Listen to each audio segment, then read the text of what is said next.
कर्ज का हिसाब। एक सेठ जी बहुत ही दयालु थे, धर्म कर्म में यकीन करते थे। उनके पास जो भी व्यक्ति उधार मांगने आता वे उसे मना नहीं करते थे। सेठ जी मुनीम को बुलाते और उसे उधार मांगने वाले व्यक्ति होता उससे पूछते कि भाई तुम उधार कब लौटाओगे, इस जन्म में या फिर अगले जन्म में। जो लोग ईमानदार होते वे कहते सेठ जी हम तो इसी जन्म में आपका कर्जा चुकता कर देंगे। और कुछ लोग तो ज़्यादा ही चालाक व बेईमान होते, वे कहते सेठ जी हम आपके कर्ज अगले जन्म में उतारेंगे।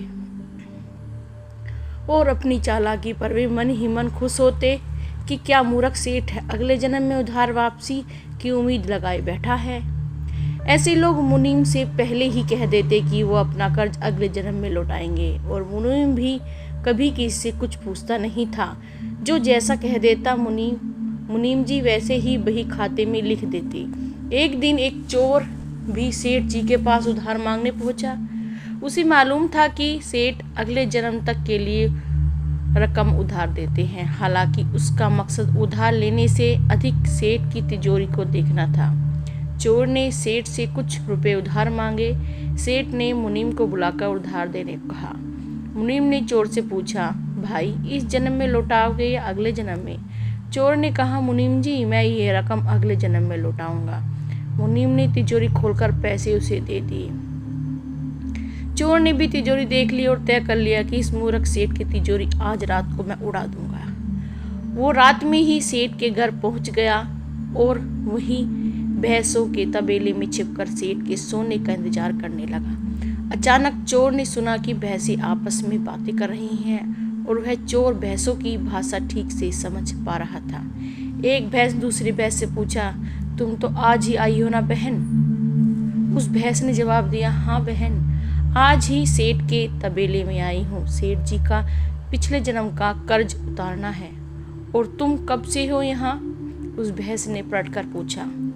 तो पहली वाली भैंस ने बताया मुझे तो 3 साल हो गए हैं बहन। मैंने सेठ जी से कर्ज लिया था, यह कहकर कि अगले जन्म में लौटाऊंगी। सेठ से उधार लेने के बाद जब मेरी मृत्यु हो गई तो मैं भैंस बन गई और सेठ के तबेले में चली आई। अब दूध देकर उसका कर्ज उतार रही हूँ। जब तक कर्ज की रकम पूरी नहीं हो जाती तब तक यहीं रहना होगा। चोर ने जब उन भैंसों की बात सुनी तो उसके होश उड़ गए और वहां बंधी भैंसों की ओर देखने लगा। वे समझ गए कि उधार चुकाना ही पड़ता है, चाहे इस जन्म में हो या फिर अगले जन्म में, उधार चुकाना ही होगा।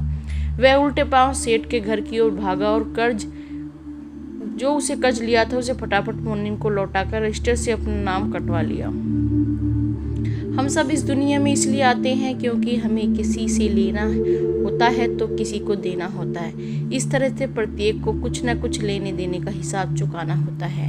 इस कर्ज का हिसाब चुकता करने के लिए इस दुनिया में कोई बेटा बनकर आता है तो कोई बेटी बनकर आता है, कोई पिता बनकर आता है तो कोई माता बनकर आती है, कोई पति बनकर आता है तो कोई पत्नी बनकर आती है, कोई प्रेमी बनकर आता है तो कोई प्रेमिका बनकर आती है, कोई मित्र बन के आता है तो कोई शत्रु भी बन के आता है, कोई पड़ोसी बनकर आता है तो कोई रिश्तेदार बनकर आता है। चाहे दुख हो या सुख हो, हिसाब तो सबको ही देना पड़ता है। जय श्री राधे राधे, हर हर महादेव। ये थी आज की जीवन की कड़वी सच्चाई। जो लोग सोचते हैं कि हम इस जन्म में नहीं अगले जन्म में, अगला जन्म अवश्य आता है, किसी न किसी रूप में कुछ लिया दिया वापस करना जरूर पड़ता है। इसलिए अपने कर्म ऐसे करो कि अगला जन्म खराब मत करो। इसलिए मेरे साथ बोलो हर हर महादेव।